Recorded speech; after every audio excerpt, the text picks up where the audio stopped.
Hello, my name is Margaret Adele, and welcome to another indie book review. This time it is for the psychological thriller short story collection, The Seven Kinds by Dilip Maity. Now, this isn't the first short story collection that I've reviewed on my channel, and I realized that I never realized how much I love short story collections. There's something very nice and succinct about the format and how it lays everything out so nicely. And in this case, psychological thriller, I was really excited because, and I think I've mentioned this before, things like horror and psychological thriller tend to fit really well in the short story format because, especially in psychological thrillers, the big thing that you love is the twist. The little weird thing at the end that turns the entire story on its head. And this book had that in spades.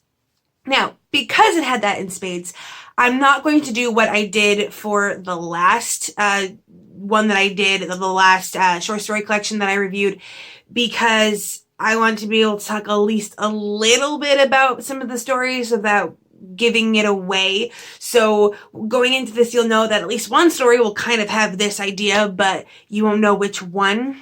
Now, I'm not exactly sure what the seven kinds refers to. There are seven different stories, each focusing on a different kind of mental illness and or, psychological distress factors. But I don't know if that is related to like a specific, psychology says there are seven main kinds of whatever. But seven kinds, seven short stories. This has the distinction of all being set in India. The author, I believe, lives in India. I actually had to Google how to pronounce his name, and I'm really glad I did, because I would not have pronounced it correctly if I didn't. Always Google the author's names, guys, or message them to ask if you have to. But I really enjoyed that cultural aspect. Now, I will say I am not super up to date on Indian culture, so I cannot say for sure that this is a perfect representation. I'm going to assume it is really decent because he is Indian and living in India, and therefore, but I can't say if a certain aspect in the story is just from his head or from an aspect of Indian culture. Does that make sense? And the reason I say that is there was a running motif in a lot of the stories about women feeling restricted to being wives and mothers. In a couple of stories, one character flat out says or thinks that marriage is, made her give up so much and she can't have the nice job that she wants using her degree because of marriage. A lot of wives going crazy. A lot more wives than husbands, which I'm not gonna lie, I wasn't a super fan of. But that's kind of, it's really standard for psychological thrillers where it tends to be the wife going crazy. And I wasn't too big a fan of that, but nothing above and beyond what you find in the genre normally. So I didn't take too much credence in that. The other big thing, and this was again something that I could not necessarily fault the author for, was the writing style at times felt just slightly off. What I mean by that is that you could tell that English was not the author's first language. There would be cases where he used the word this when he should have used the word that, or the word his instead of her. Like those kind of little things where you can tell the author knew the general idea of the word to use, but didn't use the exactly correct one. But because this is more of an issue of English not being his first language, I am more likely to let it slide, especially when you are getting such a diverse setting compared to a lot of other psychological thrillers. Because I don't know about you, but it seems like so many of the ones that at least become popular in America are very heavily set almost purely in America. And so having some that are based in a non-Western setting with non-Western characters was really, really nice. And I appreciated that. So I was like, you know what, if this is the trade-off, if getting a new take also includes getting less than exact, I guess you could call it translation, I'll take it. That's fine. So I didn't take off too much. And the reason that I didn't mind it, beside from the fact that it's just, a given with having English not being his first language, I also loved, in some aspects, how that almost like helped up the suspense of the disjointed thoughts. So you have characters that are, struggling with something, a character using hypnosis to try to bring back memories that he can't remember, but he knew terrified him as a child, or a woman that maybe is schizophrenic, maybe her mind is hiding something from her and she's not sure.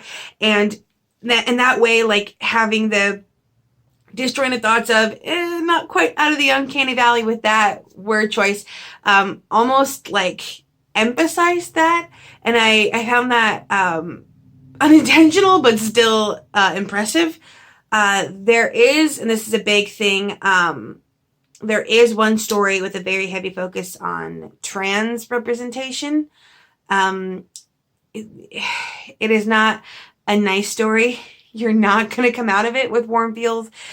There's really only one story in this entire thing that'll leave you with warm feels after. And it was a sweet story. I appreciated that one. But for the most part, all of these will kind of make you feel sad and or horrified or confused in one case. There was one story where it seemed totally innocuous at first, and I knew, it's a psychological thriller, so I know something's gonna happen, but what actually happened in the end, I had to reread the last couple paragraphs 5 times, and I'm still not wholly sure I understood what was supposed to be there, except that it was maybe some sci-fi elements, and that's about the best I got. But I didn't mind that too much. The endings in general were really well done, even in the cases where I could pretty much guess, or at least have an approximation of what the ending would be. There was usually some extra little twist at the end, some extra little added thing. There were a couple stories that purposefully give you a lack of closure, that purposely leaves things up in the air. When you're dealing in these situations, there may be things you just don't know, and you have to deal with that. And I really appreciated that. This also reads really fast, despite the fact that it is 400 pages. At least the version I have, and again, I usually, if the author sends me an e-copy, it's a PDF, and so it doesn't always exactly translate to what the e-book would be, but in the copy I had, there was a lot of blank pages or pages that had a little 4-line poem, a stanza, referring to what the story ahead was going to say. And I really appreciated that. It was actually pretty nice poetry. If, Dilip Maity, see, that's why you research how to pronounce names. Dilip Maity, if you wanted to write a poetry book, I'd probably here for it. I really like those little stanzas. Let me think. What else? Oh, so yes, there is trans rep, but it might be triggering if a member of the community, because it does involve persecution against trans people. It involves a trans woman who is repeatedly referred to as a man by everyone else, and I think she's referred to as a degenerate and stuff. So if that's something that is very triggering or hits too close to home for you, you might want to double check that. If you would still like to read this book but would like to know which story that is so you can avoid it, please feel free to either leave a comment on here and I'll private message you or something. Email me if you really feel that urge, so that you don't have to deal with that.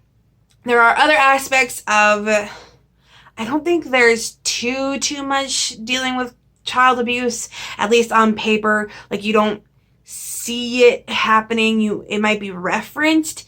But again, with this kind of book, it's you're not getting happy fun times.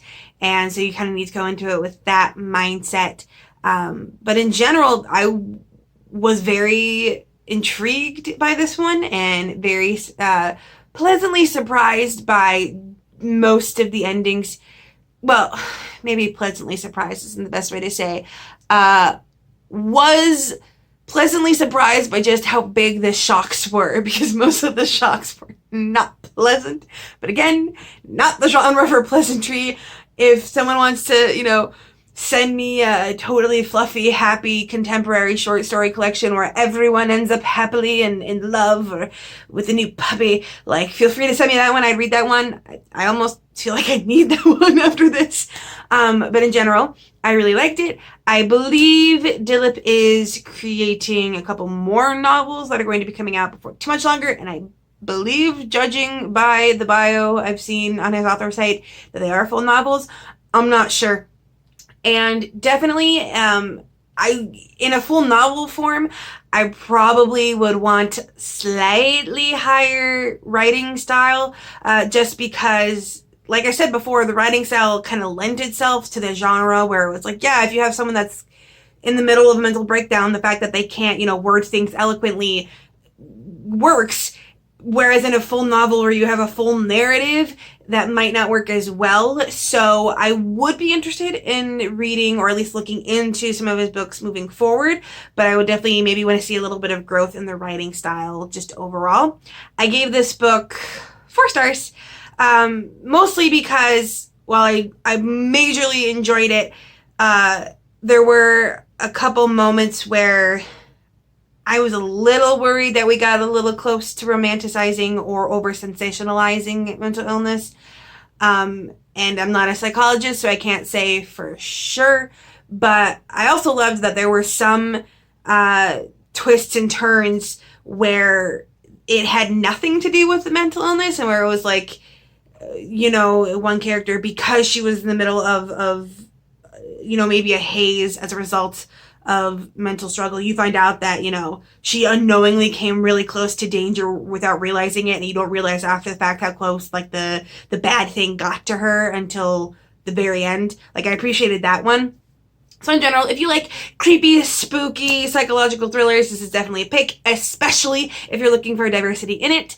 It is own voices from India, which is awesome if you're looking to add some diversity to your reading list, and I always am. This is one of the first books I've read so far this year, and this is sad. This is very sad. That is own voices from a different country, not just, a different people group living in America.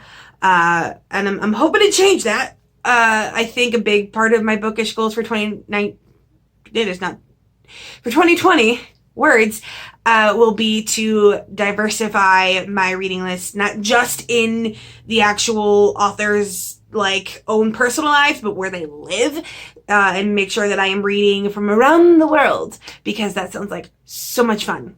All right, do I have everything? Yes. Still closed, still working on it. Thank you so much for being patient with me, and with nothing else to say, I hope you have a wonderful day and a marvelous tomorrow.